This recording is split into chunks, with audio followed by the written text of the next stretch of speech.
నమస్తే, welcome to whistle. నేను మీ స్వాతి.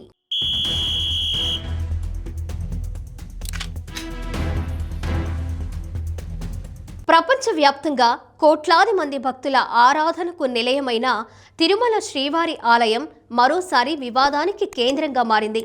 అత్యంత పవిత్రంగా భావించే ఆలయం ఎదుట రాజకీయ బ్యానర్ కనిపించడం తీవ్ర కలకలం రేపుతోంది.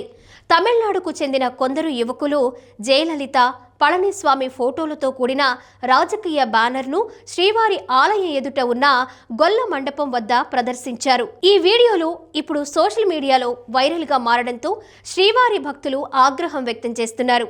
ఈ వీడియోలపై భక్తుల నుంచి పెద్ద ఎత్తున నిరసన వ్యక్తమవుతోంది. శ్రీవారి ఆలయం అనేది రాజకీయాలకు అతీతమైన దివ్యక్షేత్రం.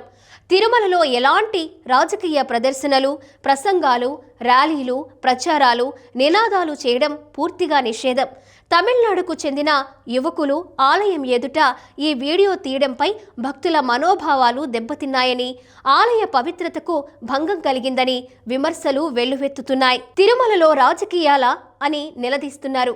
ఇక తిరుమల శ్రీవారి ఆలయం పరిసరాల్లో రాజకీయ కార్యక్రమాలు, నాయకుల ఫోటోలతో బ్యానర్లు, పోస్టర్లు, వీడియోలు తీయడం పూర్తిగా నిషేధమని టీటీడీ ఇప్పటికే స్పష్టమైన మార్గదర్శకాలు జారీ చేసింది. అయినప్పటికీ అన్నాడీఎంకే కార్యకర్తలుగా చెప్పుకుంటున్న యువకులు ఈ నిబంధనలను బహిరంగంగా ఉల్లంఘించడం తీవ్ర ఆందోళన కలిగిస్తోంది. కొండపైకి వస్తున్న సమయంలోనే రాజకీయ జెండాలు, పోస్టర్లను సిబ్బంది అలిపిరి చెక్పోస్ట్ వద్దే తొలగిస్తోంది. ఈ ఘటన భద్రతా వ్యవస్థపై కూడా అనేక అనుమానాలకు దారితీసింది. అలిపిరి తనిఖీ కేంద్రంలో కఠిన తనిఖీలు జరుగుతుంటే రాజకీయ బ్యానర్ను ఆలయం వరకు ఎలా తీసుకొచ్చారు అని పలువురు ప్రశ్నిస్తున్నారు. విజిలెన్స్ విభాగం నిర్లక్ష్యమా లేక పర్యవేక్షణ లోపమా అనే సందేహాలు వ్యక్తమవుతున్నాయి. తిరుమలలో రాజకీయాలకు ఏమాత్రం తావు లేకుండా కఠిన చర్యలు తీసుకోవాలని భక్తులు డిమాండ్ చేస్తున్నారు.